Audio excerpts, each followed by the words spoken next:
धन्यवाद अध्यक्ष महोदय। मैं अपने पार्टी का और इस देश के माननीय प्रधानमंत्री जी का शुक्रगुजार हूं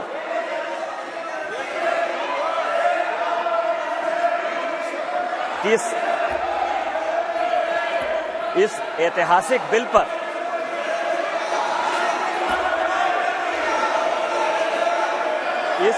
इस ऐतिहासिक बिल पर मुझे बोलने का मौका दिया।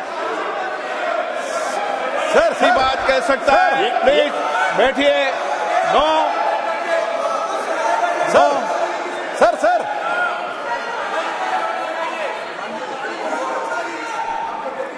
माननीय अध्यक्ष जी, मैं अधीर रंजन जी को इतना पूछना चाहता हूं, क्या महिलाओं की चिंता सिर्फ महिलाएं ही करेगी, पुरुष नहीं कर सकते हैं? किस प्रकार के समाज की आप रचना चाहते हैं भाई? महिलाओं की चिंता, महिलाओं का हित, महिलाओं से आगे बढ़कर भाइयों ने सोचना चाहिए। यही इस देश की परंपरा है। महिलाओं के बारे में सोचने का अधिकार सभी को है। तो हमारे साथी सांसद निशिकांत जी खड़े हुए हैं, इसमें उनको क्या आपत्ति है? उनको खड़ा होने नहीं मिला पहले, इसलिए थोड़ा जेलस हो रहे हैं शायद। निशिकांत जी।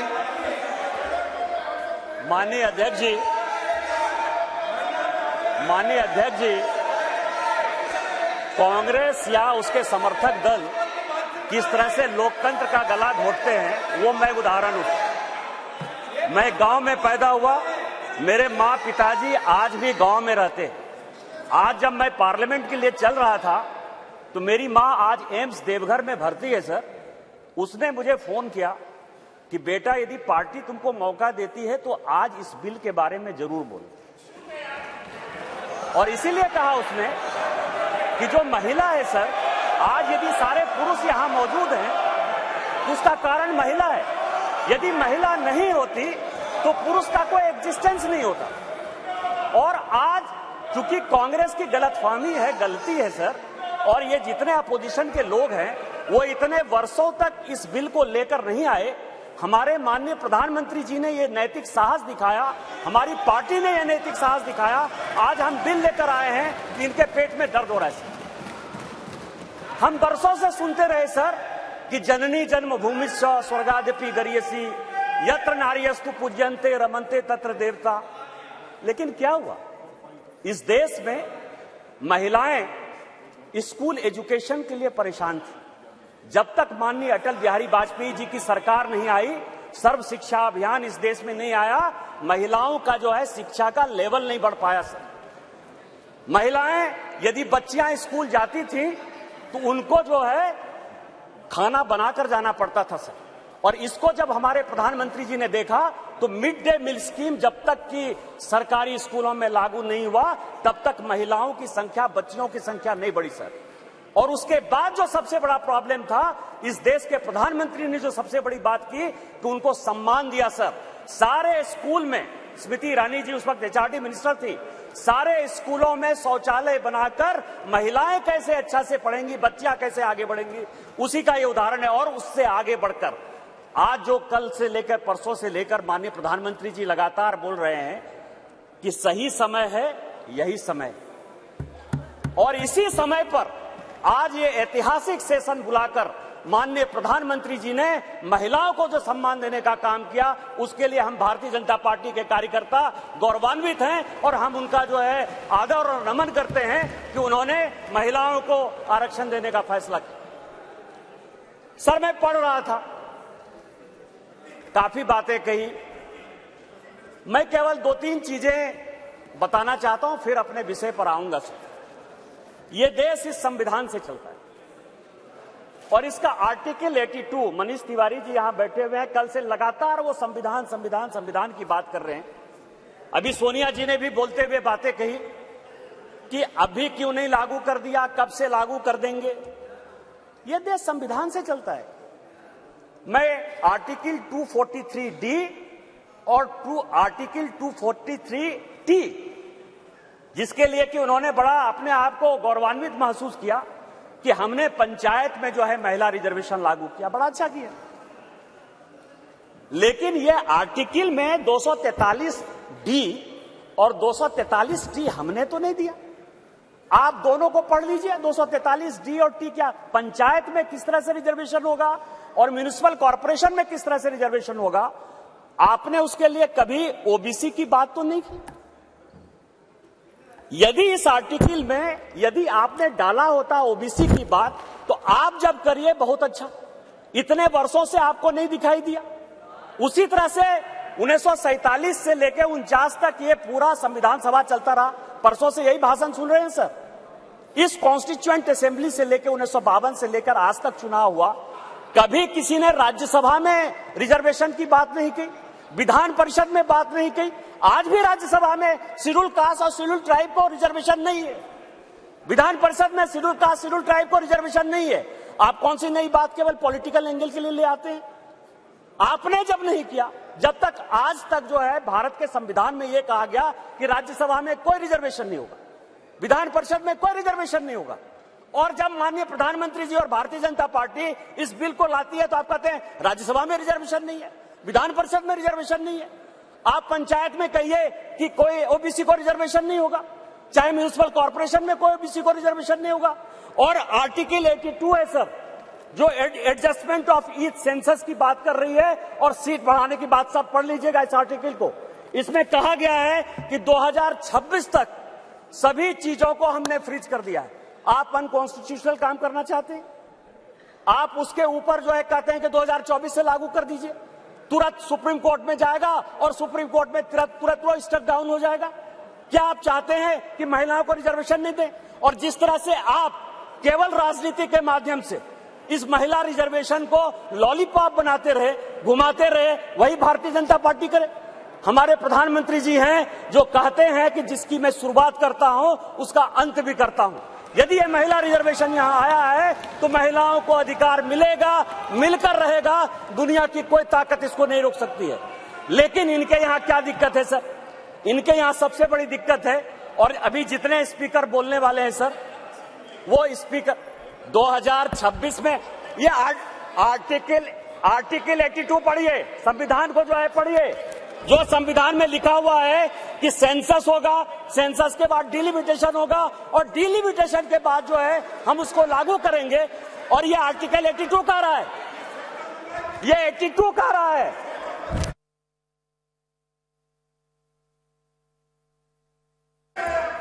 सर पूरे देश दुनिया में कोरोना के कारण लोग मरे, माननीय प्रधानमंत्री जी के कारण आज 140 करोड़ लोग बच गए। इस पार्लियामेंट को चलाने में आप जैसे लोगों को क्या समस्या हुई सर? लोकसभा, राज्यसभा, लॉबी, सभी जगह सांसद बैठकर कानून पास करते रहे। भाई मरता था तो भाई का लाश जलाने के लिए कोई नहीं जाता था, पिता मरते थे तो पिता का लाश जलाने के लिए बेटा नहीं जाता था। उस कोरोना से बचकर हम आए हैं 2 साल के बाद। आप कहते हो आपने क्यों नहीं कराया, आपने क्यों नहीं कराया? कितने लोग थे जो रोड पर घूम रहे थे, कितने लोग थे जो खाना खिला रहे थे, सारे जगह के ट्रेन बंद थे, सारे जगह की सब स्थितियां बंद थी। भागलपुर पूरा जो है भारत जो है किस तरह के विकट परिस्थिति में था सर। माननीय प्रधानमंत्री जी 140 करोड़ लोगों को बचा के लाए हैं, और सेंसस जो संवैधानिक चीज है उसको जब हम लागू करेंगे तो ये लागू होगा। आज आप कह रहे हो क्यों नहीं लागू किए? देश में फिर से ये गलत तरह का माहौल पैदा करने की कोशिश कर रहे हैं सर।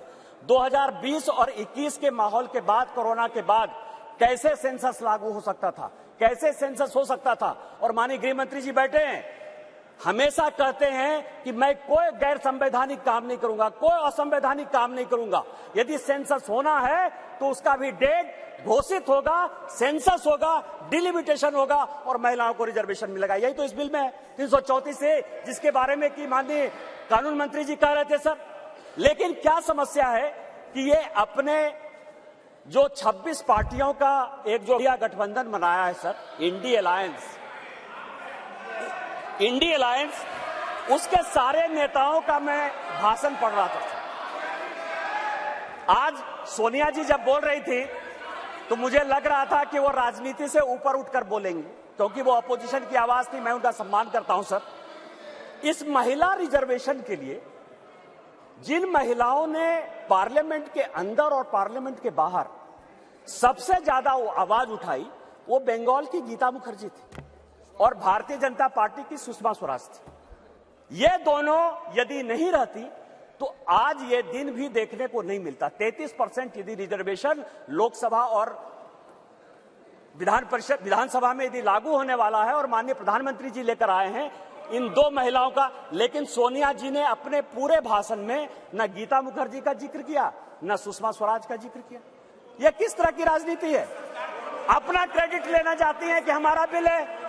ये बिल आपका नहीं है, आप जो बिल लेकर आए वो गलत बिल है, और यदि इसके लिए किसी ने आंदोलन किया तो वो गीता मुखर्जी है, वो सुषमा स्वराज है।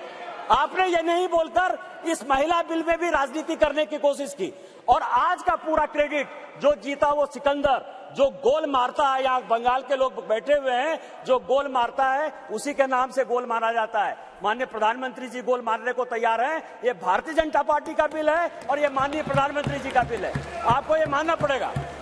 दूसरा सवाल है कि इनके जो अपोजिशन के लोग हैं सर, जो 26 पार्टियों का इंडी गठबंधन बना है, इसमें आप समझिए इनकी भावना कैसे है, महिलाओं के बारे में ये कैसा सोचते हैं।